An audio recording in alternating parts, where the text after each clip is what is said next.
Soyez les bienvenus sur Grand Lille TV et à l'occasion du 11 novembre, tout de suite, flash spécial consacré au centenaire de la Grande Guerre.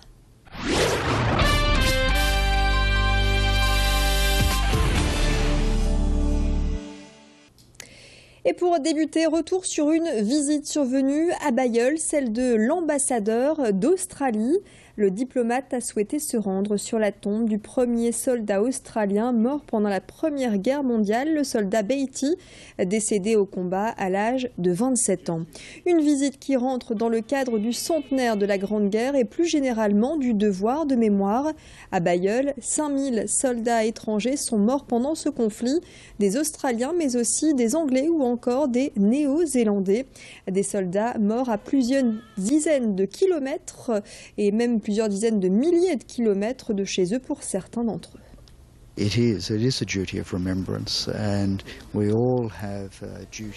C'est un devoir de mémoire et chacun d'entre nous a ce devoir-là.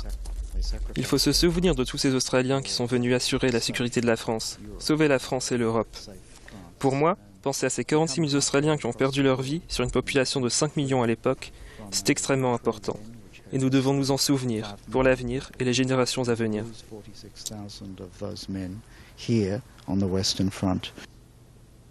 Le devoir de mémoire, c'est justement le thème choisi par le Conseil départemental des jeunes du Nord-Pas-de-Calais et de Picardie. Il y a quelques jours, une cinquantaine de jeunes étaient réunis au Conseil général pour exposer leurs travaux, des dessins, des récits autour de la Grande Guerre. Un travail pédagogique qui s'accompagne de visites de musées. Objectif, expliquer la guerre et sensibiliser les plus jeunes à notre histoire. Un parcours de mémoire culturelle qui ne laisse pas indifférents ces jeunes collégiens. Alexandra Gossin en a rencontré quelques-uns. Je retiens que ces gens, heureusement qu'ils étaient là pour nous. Et que c'était important de en connaître plus sur eux pour savoir vraiment ce qu'ils faisaient pour notre pays Ça devait pas être facile tous les jours. Savoir qu'on pouvait mourir du jour au lendemain comme ça devait leur faire bizarre. C'est un choc C'est une expérience que je voudrais pas vivre à leur place.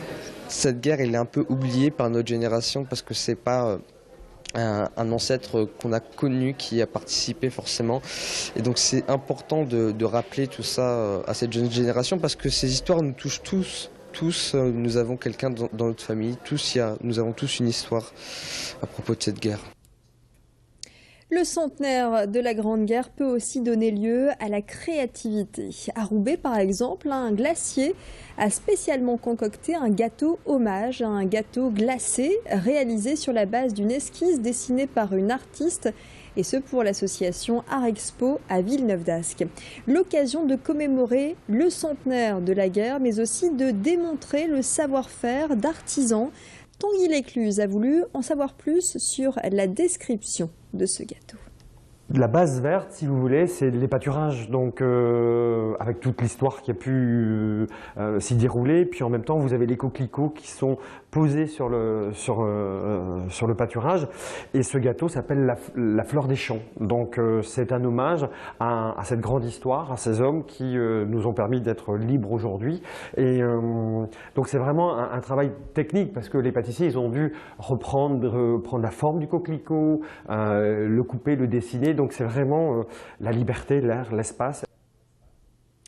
L'Orchestre national de Lille célèbre lui aussi le centenaire de la Grande Guerre avec son spectacle intitulé Héroïque. Les musiciens ont interprété Beethoven, Albert Magnard ou encore Gustave Mahler pour un concert donné à Dunkerque, à Lens et au Nouveau Siècle de Lille, comme vous pouvez le voir sur ces images signées Macha Grunessen. Un hommage en musique rendu aux victimes de la guerre et aux héros, à ces hommes, femmes et enfants confrontés à la mort. Explication.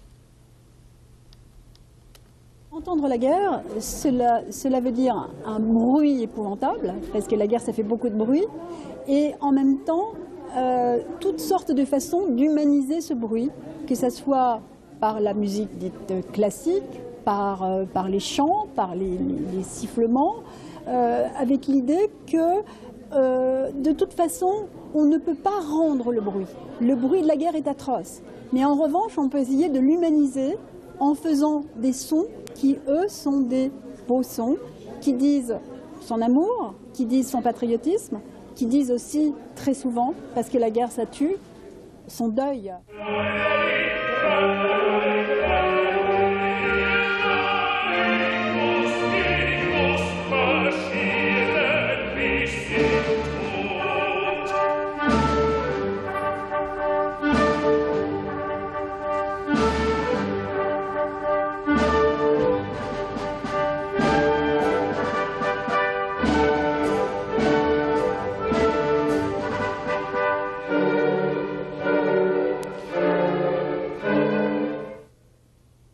Voilà pour cet extrait de Héroïque, le spectacle de l'Orchestre national de Lille sous la direction, vous l'avez vu, comme d'habitude, de Jean-Claude Casatsu.